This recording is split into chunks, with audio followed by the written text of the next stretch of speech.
Hi అండి. ఈరోజు నేను మటన్ లవర్స్కి మంచి కోంబో చూపించబోతున్నాను. అదే మటన్ మెంతి ఆకు కర్రీ అండి.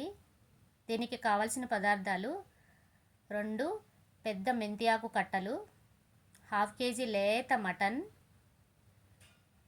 3 మీడియం సైజు ఉల్లిపాయలు, 3 టమోటాలు, 3 పచ్చిమిర్చి, అల్లం వెల్లుల్లిపాయ, ఆయిల్, సాల్ట్, కారం, పసుపు, గరం మసాలా అండి. ఇప్పుడు మనం ఉల్లిపాయలు, టమోటాలు, పచ్చిమిర్చి కట్ చేసి పెట్టుకుందాం. అల్లం వెల్లుల్లి పేస్ట్ కూడా దంచి పెట్టుకుందాం. ఇప్పుడు నేను వీడియోలో చూపించిన విధంగా ఆకును మాత్రమే తుంచి పెట్టుకోవాలండి.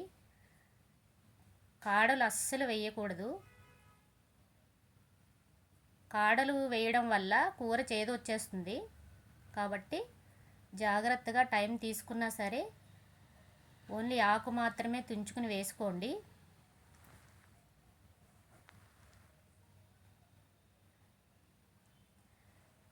మెంతి ఆకు మన ఆరోగ్యానికి చాలా ఉపయోగపడే ఆకుకూర అండి. ఇది మన వంటల్లో రుచి మాత్రమే కాదు, ఆరోగ్యం కూడా ఇస్తుంది. ఇందులో ఐరన్ ఎక్కువగా ఉండడం వల్ల హిమోగ్లోబిన్ లెవెల్స్ బాగా పెరుగుతాయి. డయాబెటీస్ ఉన్న వాళ్ళకి మెంతికూర చాలా మంచిదండి.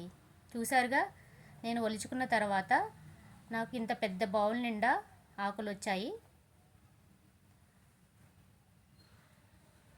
వెయిట్ లాస్ అవ్వాలి అనుకునే వాళ్ళకి కూడా మెంతికూర మంచి సెలక్షన్ అండి.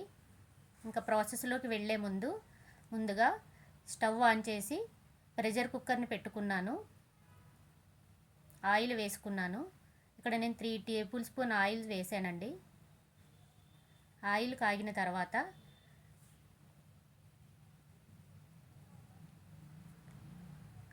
ఉల్లిపాయ, పచ్చిమిరపకాయ ముక్కలు వేసుకోవాలి.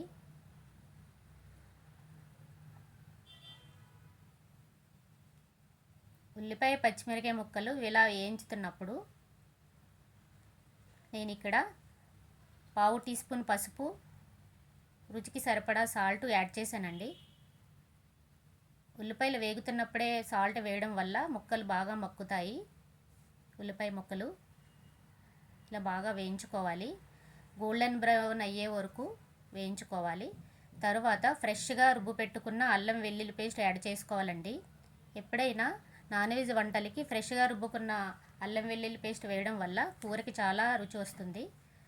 కడిగి పెట్టుకున్న లేత మటన్ని యాడ్ చేసుకోవాలి. ఇక్కడ నేను 1/2 కేజీ మటన్ తీసుకున్నానండి, లేత మటన్. ఇలా మటన్ వేసిన తర్వాత మంటని హై ఫ్లేమ్లో పెట్టుకుని బాగా వేయించుకోవాలి. చూడండి, నేను చూపిస్తున్న విధంగా బాగా వేయించుకోండి.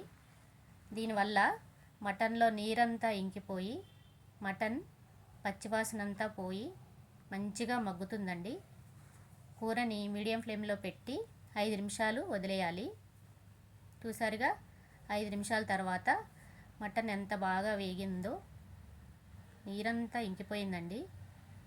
ఇప్పుడు మనం దీనిలో 3 టేబుల్ స్పూన్స్ కారం యాడ్ చేసుకుందాం.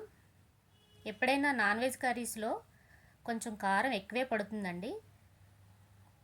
నేను ఇక్కడ 3 టేబుల్ స్పూన్ యాడ్ చేశాను. బాగా వేగిన తర్వాత టమాటా ముక్కలు కూడా యాడ్ చేశాను. టమాటా ముక్కలు కూడా వేసి అన్ని ముక్కలకి పట్టేటట్టుగా బాగా వేయించుకోవాలండి. ఇలా నేను చూపించిన విధంగా బాగా వేయించుకోండి. ఈలోపు మెంతి ఆకుని వాటర్లో 1కి 2 సార్లు బాగా కడుగుకొని సిద్ధం చేసుకోవాలి. చూసారుగా, టమాటా ముక్కలు ఎంత బాగా ఉడికిపోయాయో. ఇప్పుడు మనం ఈ మెంతి ఆకుని గట్టిగా చేతులతో పిండేసి ఇలా నేను చూపించిన విధంగా గట్టిగా పిండేసి వేసుకోండి. మొత్తం ఆకంతా వేసేసానండి ఇక్కడ నేను. ఇలా బాగా తిప్పుకోండి. అడుగు పట్టకుండా బాగా తిప్పుకోవాలి. అల్లం వెల్లుల్లి పేస్ట్ వేసిన ఏ కర్రీ అయినా తొందరగా అడుగు పడుతుంది. జాగ్రత్తగా గుర్తుపెట్టుకోవాలి. ఇప్పుడు నేను ఇక్కడ 1 table spoon garam masala add చేశానండి. ఇది నేను ఇంట్లో చేసి పెట్టుకున్న గరం మసాలా. ధనియాలు, జీరా, లవంగ్, ఇలాయచీ, దాల్చిన్తో చేసిన గరం మసాలా అండి. ఇలా మసాలా కూడా అన్నిటికీ పట్టే విధంగా బాగా కలుపుకోవాలి. ఆకును కూడా బాగా వేయించుకోవాలండి. చూసారుగా, ఆకు కూడా బాగా వేగింది. ఆయిల్ కూడా ఇలా పైకి తేలుతుంది, చూసారుగా.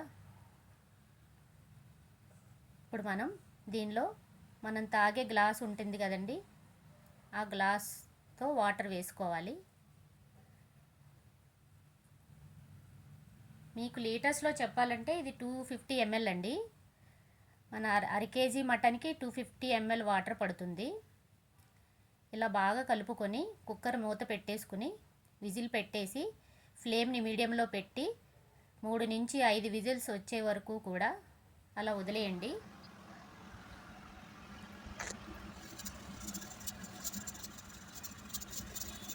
విజిల్స్ అయిపోయిన తర్వాత ఫ్లేమ్ ఆఫ్ చేయండి. ఇప్పుడు ఆవిరంతా పోయిన తర్వాత మూత తీసుకుని చూసుకోవాలి. ఇంకా కొంచెం వాటర్ ఉందండి.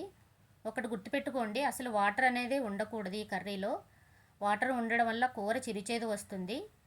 మళ్ళీ ఇప్పుడు స్టవ్ ఆన్ చేసి ఆ వాటర్ అంతా ఇంకిపోయే వరకు, ఆయిల్ అంతా పైకి కక్కే వరకు, పైకి తేలుతుంది కదండి, అప్పుడు దాకా బాగా వేయించుకోవాలి. చూసారుగా, ఇలా అయిన తర్వాత స్టవ్ ఆఫ్ చేసుకుని ఈ కూరని ఒక బౌల్లోకి ట్రాన్స్ఫర్ పెట్టుకోండి. దీనిని రైస్లోకి కానీ, రోటీస్లోకి కానీ, దేనిలో అయినా సరే సర్వ్ చేసుకోండి. ఈ రెసిపీ మీకు నచ్చితే లైక్ అండ్ షేర్ చేయండి ఫ్రెండ్స్. బాయ్.